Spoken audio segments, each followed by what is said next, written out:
Okay, तो इस video में हम जानने वाले हैं ट्रेडिंग के कुछ ऐसे फैक्ट्स के बारे में।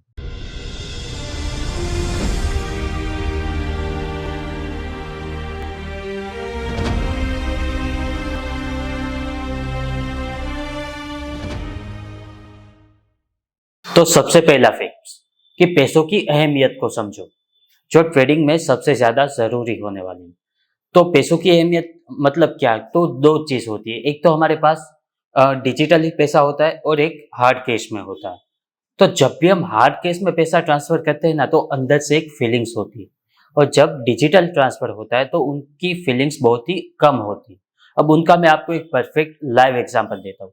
आप कुछ ना करो, एक जेब में 1,000 रुपए रखो और एक ऑनलाइन ट्रांसफर में 1,000 रुपए रखो। ठीक है, किसी भी शॉपिंग मॉल में चले जाओ या पिज्जा खाने चले जाओ, किसी होटल में चले जाओ, मतलब कुछ भी जो एंजॉयमेंट की जो चीजें हैं वहां पर चले जाओ। अब आपको क्या करना है, अपने दो तीन दोस्त को साथ में लेकर जाना है। अब सपोज कि आप पिज्जा खाने गए, दो तीन दोस्त साथ में गए, तो समझते हैं कि 800 से 900 रुपए का बिल होता है आपका। तो जब वो पैसा आप अपने पॉकेट में से निकालकर 800 से 900 रुपए दोगे, तो आपको अंदर से एक फीलिंग आएगी कि अब तो 100 ही रुपए बचे हैं मेरे पास। और वही चीज आप डिजिटल ट्रांसफर कर दो, आपको बहुत ही कम फीलिंग्स आने वाली है। तो वही सेम फंडा यूज होता है हमारे ट्रेडिंग स्टाइल में। जब हम ट्रेडिंग करते हैं तो वो पैसा हमारे ट्रेडिंग अकाउंट से कट होता है। मतलब सपोज कि आपका 50,000 का अकाउंट है और 10,000 चले जाता है, तो उतना दुख नहीं होता। अब वही एग्जांपल मैं आपको लाइव बता रहा हूँ। क्या करो कि 500-500 रुपए की 20 नोट को एक टेबल पर रख दो, और मतलब एक साथ ऐसे बिछा दो, और एक साइड से जलाना स्टार्ट करो। एक नोट जलेगी, एक नोट भी आधी भी नहीं चलने दोगे आप, बाकी की सारी नोट को हटा दोगे और उस एक नोट को भी बुझाने की ट्राई करोगे। सही है या गलत? और वही चीज पर हम ट्रेडिंग में नहीं कर पाते। ट्रेडिंग में जब हमारा लॉस होता है, तब वो डिजिटल लॉस होता है, यानी कि पेपर लॉस जिसे हम बोलते हैं। तो वो हमारा हार्ड केस वहां पर नहीं होता। तो सबसे पहले अगर स्टॉप लॉस लेना सीखना है, तो आपको ये एग्जांपल अपने माइंड में तैयार करना होगा कि ये मेरा हार्ड केस है और मैं इसे चला रहा हूं, मेरी नजर के सामने चला रहा हूं। हाँ, अगर आप 10,000 रुपए यूं ही चला सकते हो, तो आप ट्रेडिंग में स्टॉप लॉस भी ले सकते हो या अपने पैसे को गवा भी सकते हो। पर अगर आप स्टॉप लॉस नहीं ले सकते, वैसे लक्ष्मी माता की पूजा करनी चाहिए, मैं भी मानता हूं। पर एक बार आपकी साइकोलॉजी को सही करने के लिए ये एग्जाम्पल आपको काम आने वाला है। या तो इमेजिन कर लो या सच में एक बार चला लो। अगर सच में हम 10,000 रुपए नहीं चला सकते, तो ट्रेडिंग में हम स्टॉप लॉस ना लेकर क्यों पूरे के पूरे अकाउंट को वाइप आउट कर रहे हैं? तो ये सबसे पहला और खास पॉइंट है जो आप लोगों को ध्यान रखना चाहिए। अब second point, trading is not for everyone. अब आपको एक रियल लाइफ एग्जांपल देता हूं, जो कि मेरे साथ अभी 2 या 3 दिन पहले ही हुआ था। एक मेरा दोस्त है जो पेंटिंग बनाता है। तब जब मेरी उस दोस्त से बात हुई, मैं उनसे मिलने गया था, हम लोग साथ में बैठे थे। तब उसने एक क्लास 1 ऑफिसर की एक पेंटिंग्स बनाई। अब उस पेंटिंग में क्या कुछ खास बात नहीं थी। अब जो क्लास 1 ऑफिसर है, वो उनकी एज थोड़ी ज्यादा हो गई है, तो वो गंजे है। और जब मेरे दोस्त ने वो पेंटिंग बनाई, तो उसने उस पर बाल लगा दिए और एक गोगल्स बना दिए और एक स्टाइलिश पेंटिंग बनाई। तो जब उस क्लास 1 अधिकारी ने उस पेंटिंग को देखा, तो उसने खुश होकर मेरे दोस्त को 14,000 रुपए दिए और 14,000 कैश पेमेंट दिए। अब समझो कि मेरे उस दोस्त को इस पेंट बनाने में मैक्सिमम 4 घंटे लगे होंगे, उससे ज्यादा वक्त नहीं लगा। तो 4 घंटे का उनको 14,000 इनाम मिला है। तो अगर आपको लगता है कि सिर्फ ट्रेडिंग में ही पैसा है, तो वो बात गलत है। दुनिया में और ज्यादा काफी ऐसे फील्ड है जिनमें पैसा मिल सकता है। आप में भी शायद वो स्किल्स हो सकती है जो शायद किसी और के पास ना हो, जिनसे आप पैसे कमा सकते हो। एक बार आजमा कर तो देख लो। अगर ट्रेडिंग आप काफी सालों से कर रहे हो, काफी लोग ऐसे होते हैं कि बोलते हैं कि मेरे पास 3 से 4 साल का ट्रेडिंग का एक्सपीरियंस है। पर जब हम उनसे पूछते हैं कि आपने ट्रेडिंग से 4 साल में कितना पैसा कमाया, तो बोलते हैं अभी तक कुछ भी पैसा नहीं कमाया। तो मे भी हो भी सकता है कि ट्रेडिंग आपके लिए ना हो। तो बेटर है कि कोई एक और स्किल जो भी आपके पास है, उनसे आप पैसे कमाना स्टार्ट कर दो। सिंपल सी बात।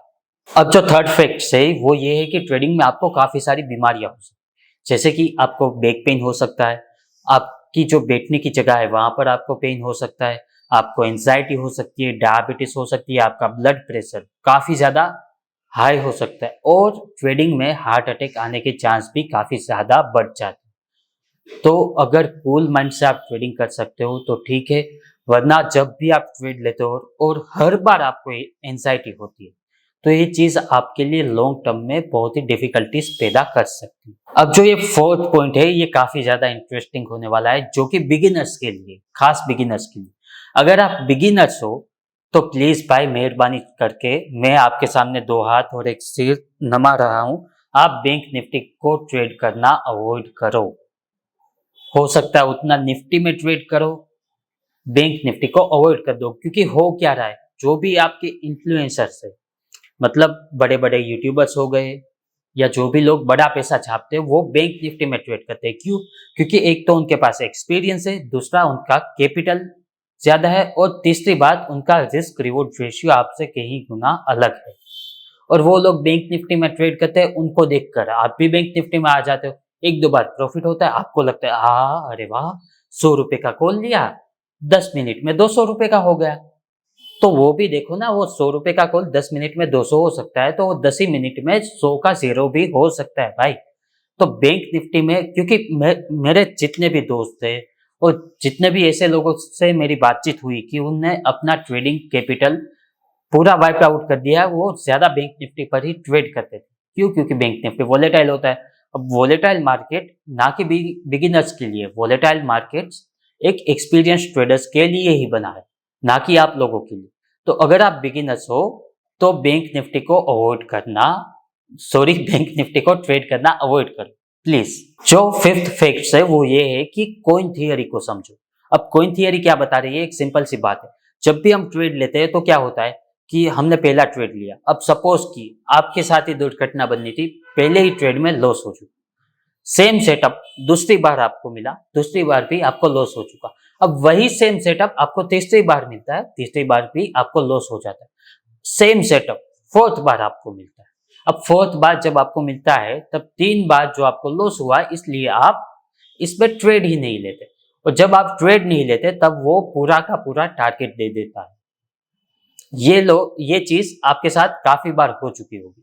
तो कॉइन थियरी क्या है? बेसिकली हम मानते हैं कि जितने भी अच्छे ट्रेडर्स है, या तो हम ये कहें कि कंसिस्टेंसी सक्सेसफुल ट्रेडर है, उनका भी रेशियो 70% ही होता है। 70% यानी कि 10 में से 7 बार ही वो सही होता है। तो हो सकता है भाई, अगर आपको सेम सेटअप मिला है, सेम चीज आप कर रहे हो, तो कम से कम या तो मिनिमम 10 बार ट्राई करो और देखो कि 10 बार में से 7 बार अगर आप सही होते हो तो वो चीज आपके लिए बहुत ही अच्छी। पर होता क्या है कि अगर पहली ही 3 बार अगर आप गलत हो गए तो आप में वो हिम्मत ही नहीं होती कि बाकी की 7 बार भी आप उस चीज को एक बार तो ट्राई करके देखो। ठीक है, तो किसी भी सेटअप को कम से कम 10 बार ट्राई करो और फिर उसका रेशियो देखो। अगर वो 70% राइट आता है तो वो सबसे बढ़िया चीज होने वाली है और वो आपको प्रॉफिटेबल भी बना सकती है। तो कॉइन थियरी को समझो। कॉइन थियरी यानी जब हम कॉइन को टॉस करते हैं तब हेड्स आने वाला है या टेल्स आने वाली है, ये हम नहीं जानते, हम बस एक प्रिडिक्ट करते हैं। तो ट्रेड को भी आपको यही करना है, आपको कुछ भी नहीं रखना कि ये स्टॉप लॉस हिट होगा, ये टारगेट हिट होगा। बस एक आपको प्रोबेबिलिटीज मिली, अब चाहे या तो स्टॉप लॉस हिट हो चाहे टारगेट हिट हो, आपको ट्रेड ले लेना है। स्टॉप लॉस हिट होता है तो इट्स ओके, टारगेट आता है तब भी इट्स ओके। ना तो दुखी होना है, ना तो ओवर एक्साइटमेंट दिखाना है।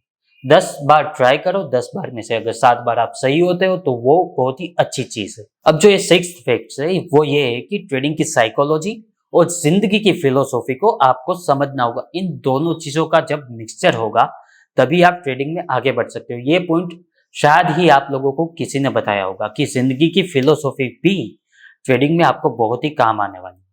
अब जिंदगी की फिलोसॉफी मतलब बेसिक चीज क्या है कि जिंदगी हमें ये बता रही है कि सुख बहुत ही कम वक्त में आता है और ज्यादातर वक्त इंसान दुखी रहता है।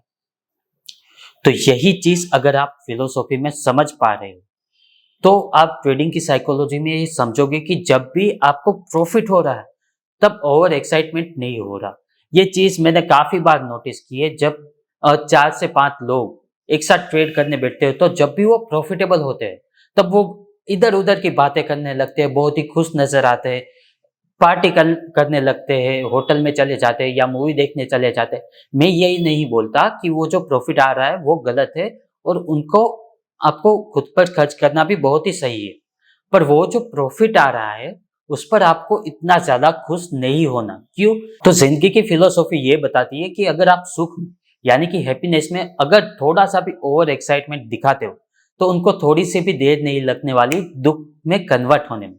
मतलब आप हैप्पी से डायरेक्टली सैड हो जाओगे। तो जिंदगी की फिलोसॉफी को समझना भी ट्रेडिंग में बहुत ही ज्यादा इंपॉर्टेंट होने वाला है। और जो भी कंसिस्टेंटली सक्सेसफुल ट्रेडर बने हैं वो इस चीज को बहुत ही ज्यादा अच्छी तरीके से समझते हैं। तो वो लोग क्या करते हैं कि जब भी उनको बड़ा सा प्रॉफिट होता है तब वो प्रॉफिट का कुछ हिस्सा साइड में रख देते हैं, क्योंकि वो जानते हैं कि बड़े प्रॉफिट के बाद आपको छोटे छोटे लॉस होना स्वाभाविक सी बात है, और वो होने ही वाला है। और जो जो भी सक्सेसफुल ट्रेडर है वो सॉल्यूशन के बारे में सोचते हैं, ना कि प्रॉब्लम के बारे में। जबकि एवरेज ट्रेडर का काम होता है, अरे भगवान ये हमेशा मेरे साथ ही क्यों होता है ये नहीं होने वाला है। आपको जिंदगी की फिलोसॉफी को समझना होगा कि सुख पार्शियली है, दुख हमेशा रहने वाला है। ठीक है, तो ये कुछ ट्रेडिंग के फैक्ट्स थे जो आप लोगों को अपनाने होंगे।